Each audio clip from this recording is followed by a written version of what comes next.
ஓம் தத்புருஷாய வித்மஹே மகாதேவாய தீமஹி தன்னோ ருத்ர பிரசோதயாத். வேத ஜோதிடத்தில் முக்கியமான மற்றும் மங்களகரமான கிரகமாக கருதப்படுபவர் சுக்கிர பகவான். அன்பு, அழகு, செல்வம், ஆடம்பரம் மற்றும் வாழ்க்கை வசதிகளை தீர்மானிக்கும் கிரகமாக விளங்குகிறார் சுக்கிர பகவான்.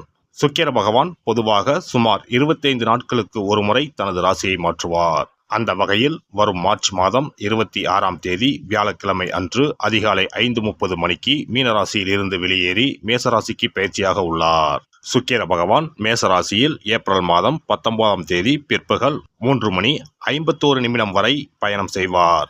இந்த சுக்கிர பயிற்சியானது மிகவும் சிறப்பு வாய்ந்தது. ஏனெனில் இது விசுவாசு ஆண்டின் இறுதி சுக்கிர பயிற்சி ஆகும். அதே போல இது பாலபவம் வருடத்தின் வரக்கூடிய முதல் சுக்கிர பயிற்சி ஆகும். இந்த சுக்கிர பெயர்ச்சி உங்கள் வாழ்வில் பல மாற்றங்களை தரப்போகிறது. குடிசையில் இருந்த சில ராசிக்காரர்களின் வாழ்க்கை இப்போது கோபுரத்தில் ஏறப்போகிறது. பணம் பல வழிகளில் இருந்து வரப்போகிறது. இதுவரை இருந்து வந்த உடல் உபாதைகள் படிப்படியாக குறையப் போகிறது. பட்ட கடனை அடைக்க புது வழிகள் பிறக்கும். நடக்கப்போகும் இந்த சுக்கிர பெயர்ச்சியால் உங்கள் வாழ்வில் வளமும் நலமும் செல்வ செழிப்பும் பெற்று வாழ்வில் உயரிய நிலையை அடைய எல்லாம் வல்ல எம்பெருமானை வேண்டி விரும்பி கேட்டுக்கொள்கிறேன். ரிஷபராசி அன்பர்களே, இந்த பெயர்ச்சியின் போது உங்களின் வாக்கு வன்மையில் பிரச்சனைகள் வரலாம். மற்றபடி உங்களின் ஆன்மீக சிந்தனைகள் மெருக்கேறும். புதிய ஆலயங்களை தேடி சென்று வழிபடுவீர்கள். குடும்பத்தின் வளர்ச்சியில் உங்களின் பங்களிப்பு பெருகும். உற்றார் உறவினர்களையும் நண்பர்களையும் அனுசரித்து நடந்து கொள்வீர்கள். அதே நேரம் எவரிடமும் அனாவசிய பேச்சு வேண்டாம். மற்றவர்களின் பேச்சுகளையும் நடவடிக்கைகளையும் கூர்ந்து கவனித்து அதற்கேற்ப உங்களின் செயல்பாடுகளை வகுத்துக் கொள்ளவும். இந்த பெயர்ச்சியின் போது புது புது ஆராய்ச்சிகளில் ஈடுபடுவீர்கள். திடீரென்று தொலைதூர பயணம் மேற்கொள்ளும் நிலைமை உருவாகும். உடல் ஆரோக்கியத்தில் எந்த குறைபாடும் ஏற்படாது. யோகா செய்வதன் மூலம் உடல் நலத்தையும் மன வளத்தையும் மேன்மைப்படுத்திக் கொள்வீர்கள்.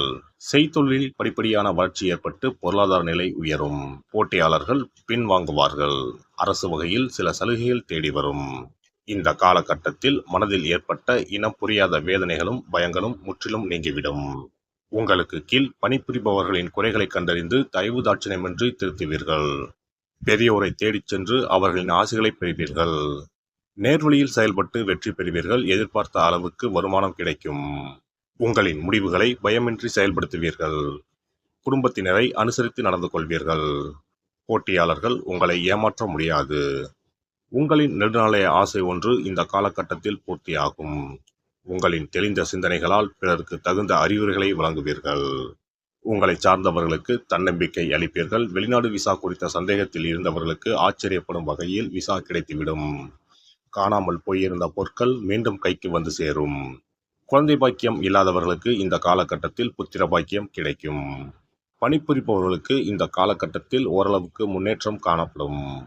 மேல் அதிகாரிகளின் ஆதரவு கிடைக்கும். சக ஊழியர்கள் தக்க சமயத்தில் உதவுவார்கள். அதே நேரம் வேலைப்பளு அதிகரிக்கும்.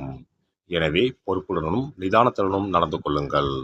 அலுவலக ரீதியான பயணங்களை செய்ய நேரிடும். வியாபாரிகளுக்கு தொடர்ச்சியான லாபம் கிடைக்கும். அதிக முதலீடுகள் செய்யாமல் வியாபாரத்தை பெருக்குவீர்கள். போட்டிகளை சாதுரியத்துடன் சமாளிப்பீர்கள். உபரி வருமானத்தை எதிர்காலத்திற்காக சேமித்து வைப்பீர்கள். உங்களுக்கு கீழ் பணிபுரிப்பவர்களுக்கு தேவையான பயிற்சிகளை வழங்குவீர்கள். அரசியல்வாதிகள் மேலிடத்தின் பாராட்டுகளை பெறுவீர்கள். கட்சி தொண்டர்களின் ஆதரவு நன்றாக இருக்கும். எவரையும் பகைத்து கொள்ளாமல் உங்கள் செயல்களை செய்து நற்பெயர் வாங்குவீர்கள். உங்கள் பேச்சுக்கு மதிப்பு உயரும். கலைத்துறையினருக்கு வாய்ப்புகள் குவிய தொடங்கும். எனவே வாய்ப்புகளை நன்கு ஆராய்ந்து தேர்வு செய்ய வேண்டியது வரும். சக கலைஞர்களின் உதவிகளையும் பாராட்டுகளையும் பெறுவீர்கள். எதிர்பார்த்த வருமானம் கிடைக்கும். பெண்மணிகளின் எண்ணங்கள் அனைத்தும் நிறைவேறும். திருமணம் தடைப்பட்டவர்களுக்கு இந்த காலகட்டத்தில் திருமணம் நடக்கும். உத்தியோகமும் கிடைக்கும். புனித பயணங்களை மேற்கொள்வீர்கள். குடும்பத்தில் முன்னேற்றம் ஏற்படும். முக்கிய பிரச்சனைகளில் மௌனம் சாதித்து பிரச்சனைகள் பெரிதாகாமல் பார்த்து கொள்ளவும். மாணவ மணிகள் படிப்பில் அலட்சியம் காட்டாமல் திட்டமிட்டபடி படித்து நல்ல மதிப்பெண்களை பெற முயற்சிக்கவும். மற்றபடி உங்கள் படிப்புக்கு அரசாங்கத்திடமிருந்து எதிர்பார்த்த மானியங்கள் கிடைக்கும். நட்சத்திர பலன்கள். கார்த்திகை 2, 3, 4 பாதங்கள். இந்த காலகட்டத்தில் உத்தியோகம் பார்ப்பவர்களுக்கு வேலைப்பளு அதிகரிக்கும். ஆனாலும் வருமானத்தில் எந்த குறையும் இருக்காது. உடன் பணிபுரிவோரிடம் அனுசரணையாக நடந்து கொள்ளுங்கள். சிலர் எதிர்பாராத இடமாற்றத்தை சந்திக்கலாம். ரோஹிணி நட்சத்திரம். இந்த காலகட்டத்தில் சொந்த தொழில் புரிவோர் சிறிது சிரத்தை எடுத்து உழைக்க வேண்டியிருக்கும்.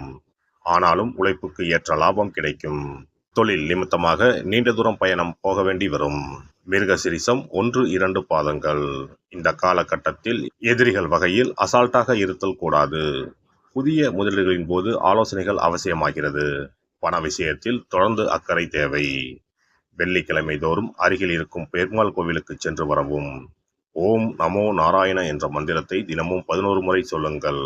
உங்கள் பிரார்த்தனைகள் நிறைவேறும். ஒரு முறையாவது குல தெய்வத்தையும் இஷ்ட தெய்வத்தையும் ஒரே நாளில் சென்று தரிசித்து வாருங்கள். கடன் பிரச்சனைகள் தீரும், குடும்பத்தில் மகிழ்ச்சி நிலவும், மன நிம்மதி உண்டாகும். சிறப்பு தொகுப்பு.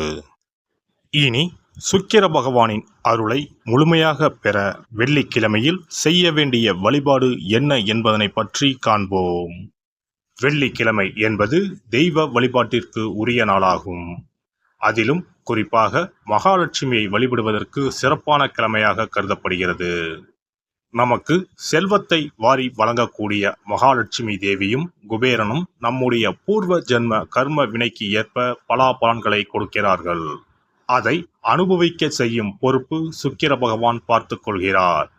ஒருவர் செல்வந்தராக இருப்பதற்கு ஜாதகத்தில் சுக்கிரன் அருள் கட்டாயம் இருக்க வேண்டும்.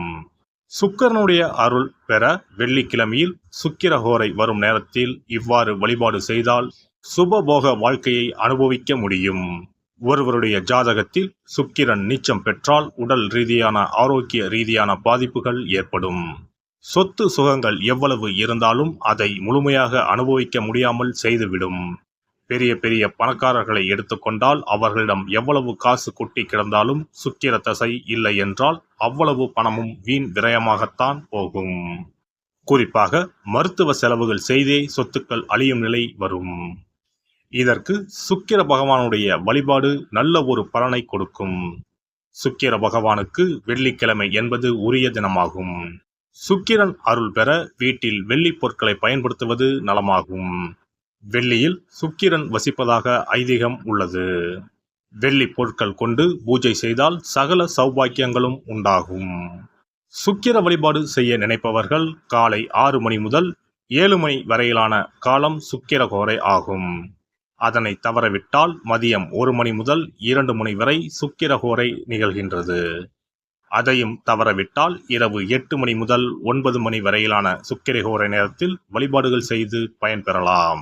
இவற்றில் காலை 6 மணி முதல் 7 மணி வரையிலான முதல் சுக்கிரஹோரையில் சுக்கிர வழிபாடு செய்வது சிறப்பான பலன்களை கொடுக்கும்.